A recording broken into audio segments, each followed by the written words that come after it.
เที่ยวงานบ้านน้องไผ่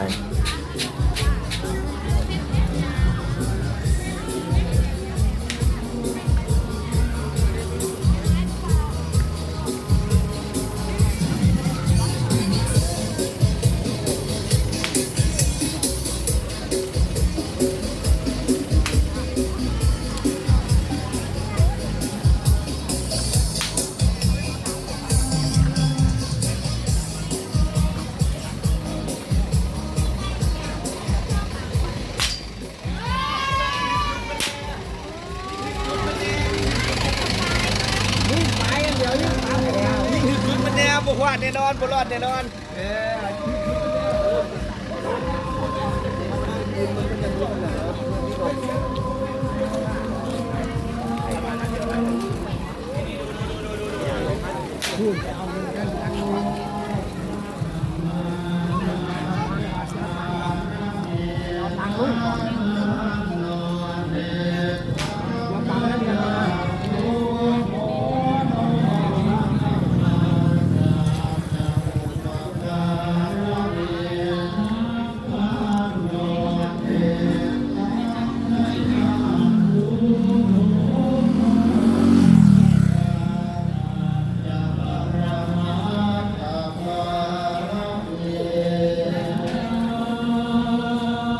อันเงือมืออื่นครับงานนี้มืออื่น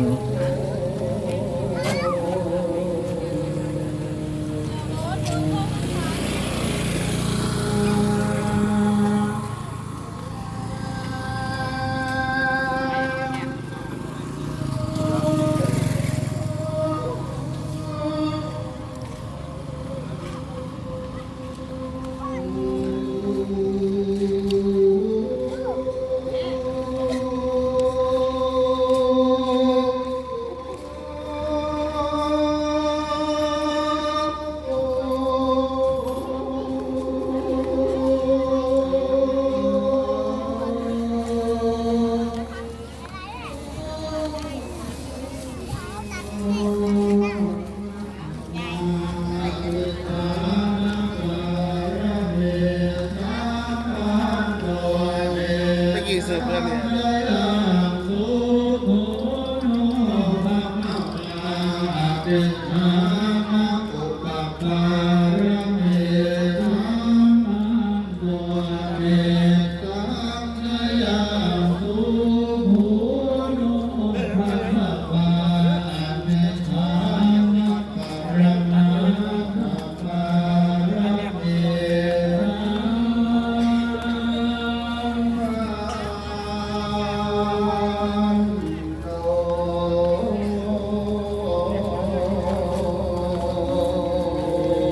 ของค่าของขายขอลองลงของ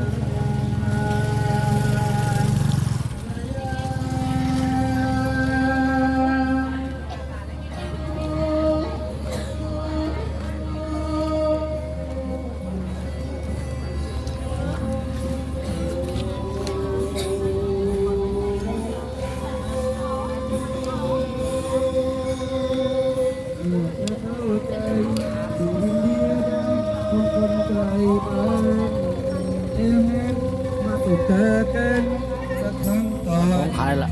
หลายเลยครับ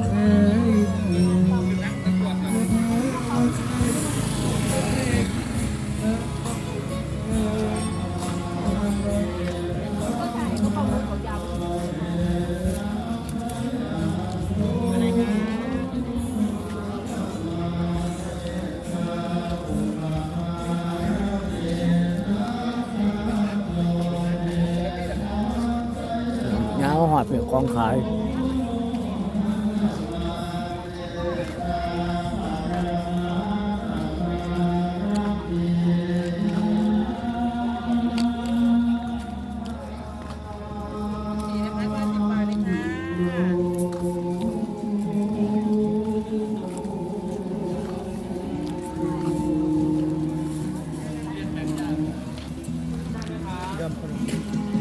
ได้จ้า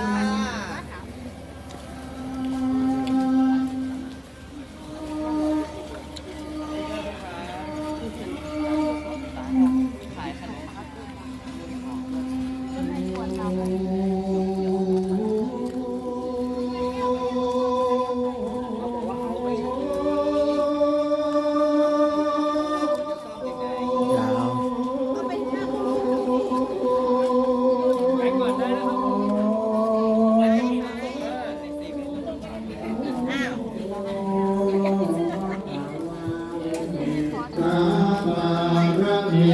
สัมปันโนเนสังกยังตุกุโนภะคะวังอาอุปปารมีสัมปันโนเนสังสยังสุโขโนภะคะวาอุเบกขากรณาภารมี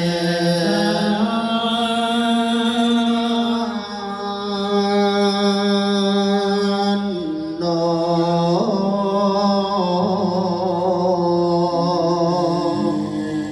สวยดีสวยสวยสวย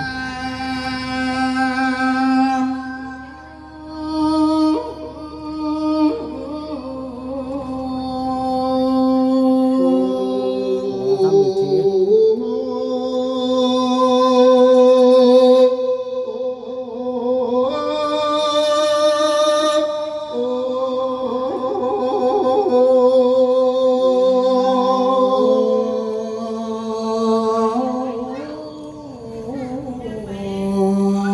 ภะคะวะตาสักการะเกสัมปันโนเนสังสยังสุโขโนภะคะวะทัสสะอุปปารมีสัมปันโนเนสังสยังสุโขโนภะคะวะทัสสะปรมัตถะปารมี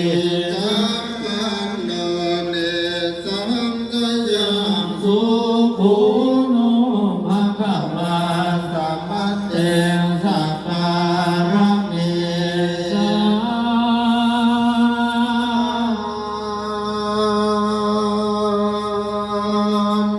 โน สวยปะครับสุดยอด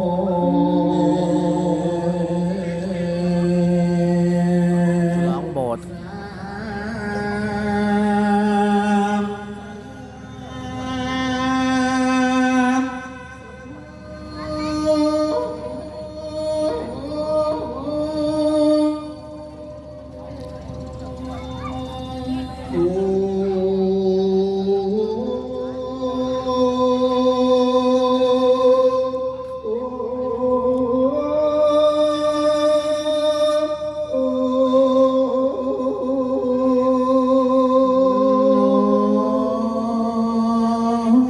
สวยงามมาก ภะคะวะอะนันตวิทารปุณสัมปันโนเนสังสยาสุโขโนภะคะวะปัญจมังคะปริจาภารเมสัมปันโนเนสังสยาสุโขโนภะคะวะทนะปริจาภารเมสัมปันโนเนสังสยาสุโขโนภะคะวะอังคปริจาภารเมสัมปันโนเนสังสยาสุโขโนภะคะวะชีวิตปริจาภารเมสัมปันโนเนสังสยาสุโขโนภะคะวะจาคปารเม